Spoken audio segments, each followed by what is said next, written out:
আসসালামু আলাইকুম রহমতুল্লাহি ওবরকাতুহু। সম্মানিত দর্শক, মহা ধুমধামে আওয়ামী লীগের প্রতিষ্ঠা বার্ষিকী পালিত হলো ২৩শে জুন ২০২৬ সনে।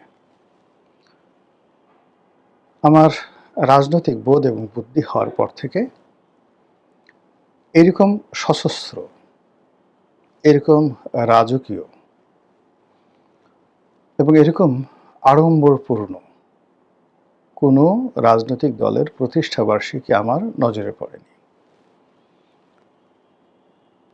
বাংলাদেশে একটা কথা আছে, যার বিয়ে তার খবর নেই, পাড়া প্রতিবেশীর ঘুম নেই।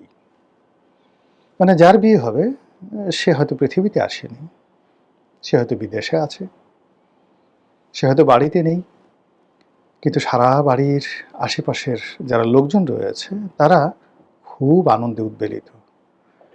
কি বিয়ে, কেমন বিয়ে, পর কেমন, পাত্রী কেমন, পাত্র কেমন, খাওয়াবে কি, টেনশনে পুরো গ্রাম অস্থির। এরকম ঘটনা যখন ঘটে তখন যার বিয়ে তার খবর নেই, পাড়া প্রতিবেশীর ঘুম নেই। আমাদের রাজনীতির অঙ্গনে এই প্রবাদটি এই প্রথম ২০২৬ সনে এটি বাস্তবায়িত হলো। আমরা এটির মঞ্চায়ন দেখলাম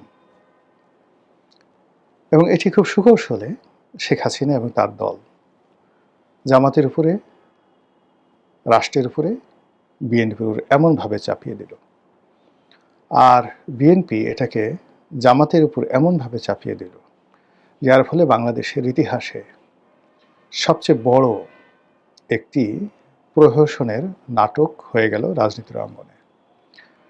আপনারা মাইকেল মধুসূদনের দত্তের যে বিখ্যাত প্রহসন নাটক বুড়ো শালিকের ঘাড়ে রো, একটু গুগলে দেখে নেবেন খুব সংক্ষেপে যে এটার কাহিনী কি,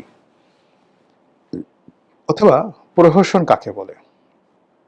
আমরা সাধারণত প্রহসন বলতে যেটিকে বুঝাই, এটা প্রতারণা নয়, খুব কৌশল করে বিনা পয়সায়, বিনা ওজরে আপনার কাঙ্ক্ষিত একটা জিনিস আপনি করে নিলেন, এটিকে বলা হয় প্রহসন। যেমন ধরুন, কোনো কুলবধূ আপনার খুব পছন্দ, আপনি তাকে পটালেন, বাঁশি বাজালেন, অসময়ে বাঁশি বাজায় কেড়ে পরাণ আমার বাইরম বাইরম করে। বাঁশি বাজালেন, গৃহবধূ বের হয়ে এলো ঘর থেকে স্বামী সংসার ছেড়ে, আপনি পাট খেতে বসে আচ্ছা মতো আপনার কর্ম করে দিলেন। তারপর গৃহবধূকে বললেন, যাও তুমি চলে যাও। গৃহবধূ না পারবে বলতে, না পারবে কোনো কিছু করতে, সে সোজা মাথা নিচু করে চলে যাবে। এইরকম যখন একটা ঘটনা ঘটে, আপনি মধু খেলেন কিন্তু কোনো দায় দায়িত্ব নিলেন না, এটিকে বলা হয় প্রহসন। এবং এই বাংলাদেশে যে প্রহসন কত মানে ঘটে তা বাংলাদেশের পল্লীগীতি গাইলেই বুঝতে পারবেন বা দেখলেই বুঝতে পারবেন। কয়েকটা গান বলি, যেমন এই যে অসময়ে বাঁশি বাজায় কেড়ে পরাণ আমার বাইরাম বাইরাম করে, অথবা পল্লীকবি জসীমউদ্দিনের সে বিখ্যাত গান, আমায় এত রাতে ক্যানে ডাক দিলি প্রাণ কোকিলারে। এসব সবই প্রহসনমূলক অবস্থা, পরকীয়া এবং প্রহসন। আর আরেকটি গান আছে শাহ আব্দুল করিমের, আমি কুলহারা কলঙ্কিনী আমারে সিও নাগো সজনী। এটাও কুলহারা কলঙ্কিনী এরকম কোন একটা প্রহসনের মধ্যে পড়ে গিয়েছিল। ঠিক এবারের এই ঘটনায়, ২৩শে জুনের এই ঘটনায় আওয়ামী লীগ যে চাল চেলেছে, যে প্রহসনের নাটক সাজিয়েছে, সেই প্রহসনের নাটকে বহু মানুষ, সরি ফর মাই ল্যাঙ্গুয়েজ, বহু মানুষ, একটা শব্দ আছে না চয়কারে চো, এটা বাদ দেন, চয়কারের পরে না হয়ে গেছে, ঢ্যাস না, চয়কারে চো ঢ্যাস নয়কারে না, বহু মানুষকে এভাবে বানিয়ে দেওয়া হয়েছে। ২৩শে জুন বাংলাদেশে বিরাট কিছু একটা হয়ে যাবে, ব্যাপকভাবে প্রচার করা হলো দিল্লি থেকে, কলকাতা থেকে, লন্ডন থেকে। হালকা করে কিছু টাকা খরচ করা হলো, ২-৪টে মিছিল করা হলো, অনলি ২-৪টে মিছিল, বলা হলো ৭০টা জায়গায় মিছিল হয়েছে। তারপর ইন্টারনেটে সেগুলো ছড়িয়ে দেওয়া হলো এবং একটা আতঙ্ক তৈরি করা হলো, এই এদিকে আসবি না, খাইয়ে ফেলাম, মাইরে ফেলাম, এই ধরনের একটা ঘটনা। ফলে কি হলো, যারা ক্ষমতায় আছেন তাদের মধ্যে একটা কম্পন তৈরি হয়ে গেল। তারা সেনাবাহিনী নিয়োগ করলো। ৬টি জেলায় সেনাবাহিনী রীতিমতো টহল দিয়ে দিয়ে সবাইকে বুঝিয়ে দিল আজকে ২৩শে জুন, আজকে আওয়ামী লীগের প্রতিষ্ঠা বার্ষিকী। এবং এই যে সেনাবাহিনী যে টহল দিয়েছে ৬টি জেলাতে, কত হাজার সেনাবাহিনী টহল দিয়েছে এবং রাষ্ট্রের কত শত কোটি টাকা খরচ গেছে, এখানে নর্মাল কোটি না, এই ৬টি জেলাতে সেনাবাহিনীর টহল দিতে শত শত কোটি টাকা খরচ গেছে। এই যে চদু বানিয়ে দেওয়া কাউকে, এই কাজটি শেখ হাসিনা অতীতে যেভাবে করেছে এইভাবে সুন্দরভাবে তারা করলো, এবং আগামীতেও যেহেতু সে মজা পেয়ে গেছে, আগামীতে এই কাজগুলো আরও করতে থাকবে। আর একবার, দুইবার, তিনবার, চারবার, পাঁচবার করতে গিয়ে যখনই আপনি একবার ফেল করবেন যে না, এটা বিশ্বাস করা যায় না, বোধহয় কিছুই করবে না, সেই দিনই টুস করে অকামটা করে ফেলবে। এটাই হলো রাজনীতির প্রহসন। এবং ঠিক সেম কাজটি হুমায়ুনের সাথে, সম্রাট হুমায়ুনের সাথে শেরশাহ করেছেন। ধোঁকা দিয়েছেন, বারবার ধোঁকা দিয়েছেন, বারবার প্রহসন করেছেন। একটা সময় যখন হুমায়ুনকে ধরে নিল যে বদমাশ আর আমাকে কিছুই করবে না, সে তখন আনন্দ আয়েশ শুরু করলো, খাওয়া দাওয়া শুরু করলো, নাচো গান বাইজি, এর মধ্যে এসে হঠাৎ করে ঝটিকা আক্রমণ।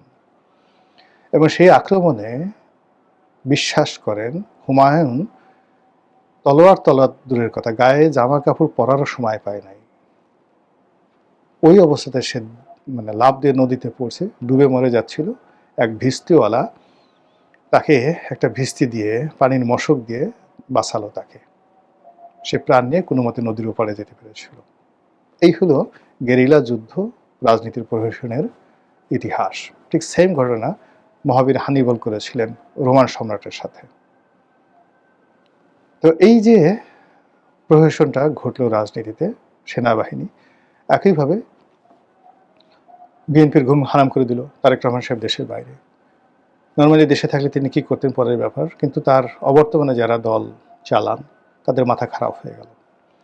ফলে সারা বাংলাদেশে ছাত্রদল, যুবদল তারা রাজপথে মিছিল করে, একটা দুইটা আওয়ামী লীগ ধরে সকাল বিকাল নাস্তা করা ইত্যাদি ইত্যাদি বলে তারা মিছিল করে, যে মিছিল আওয়ামী লীগকে যদি করতে হতো, অ্যাটলিস্ট এই মিছিলগুলো আওয়ামী লীগের যদি করতে হতো, না হলেও ১০০ কোটি টাকা খরচ যেত, সেই ১০০ কোটি টাকা খরচ না করে সেই কাজ ছাত্রদলকে দিয়ে করালো।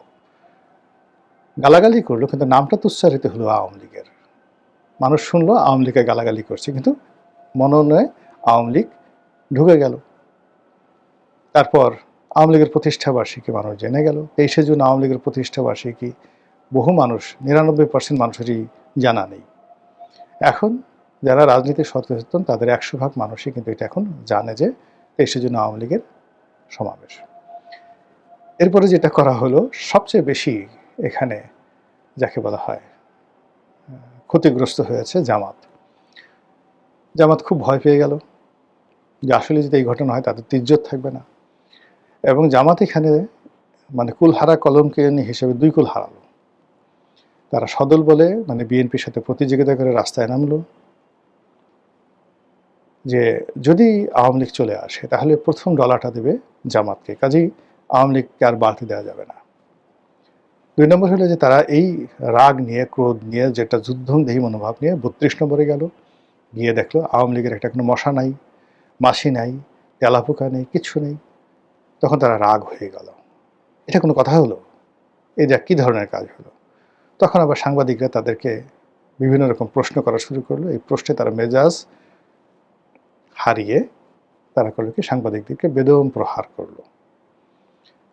এর ফলে কি হলো, এখন এই জামাতের যে উগ্রমূর্তি, রণমূর্তি, তাদের যে সন্ত্রাসী মনোভাব, যেটি ৭১ সনে তারা করেছিল, যে কাজটি আওয়ামী লীগ, বিএনপি সবাই বলার চেষ্টা করছে, কিন্তু তারা প্রতিবারই মাথায় টুপি দিয়ে, দাড়িতে খেজাব লাগিয়ে, নরম ভাষায় কথা বলে, কোরআনের আয়াত দিয়ে বারবার প্রমাণ করার চেষ্টা করছে তারা আসলে এরকম নন। কিন্তু এবার এই ৩২ নম্বরে সেটা প্রমাণ হয়ে গেল। আর এই ধরনের ঘটনা দেখে শেখ হাসিনা সঙ্গতি করেনি, দিল্লিতে বসে অট্টহাসি দেওয়া শুরু করেছে যে মানুষ এত বোকা হয়, মানুষ এত বেহিসাবি হয়, মানুষ এত অল্পতেই উত্তেজিত এবং অস্থিরতা দেখাতে পারে, কাজেই আমার ভবিষ্যৎ খুব উজ্জ্বল। এই কথা যদি সে তার ডায়েরিতে লিখে রাখে, 23শে জুন 2026 আমার অনুভূতি, এটা যদি সে লিখে রাখে এবং পরবর্তীতে যদি আপনাদেরকে দেখায়, তখন আপনারা বুঝতে পারবেন যে আজকের এই কন্টেন্টটা তৈরি করলাম, সেই কন্টেন্টের কতটা মূল্য রয়েছে। মহান আল্লাহ আমাদের সবাইকে হেদায়েত দান করুন, হেফাজত করুন। আসসালামু আলাইকুম ওয়া রাহমাতুল্লাহি ওয়া বারাকাতুহু।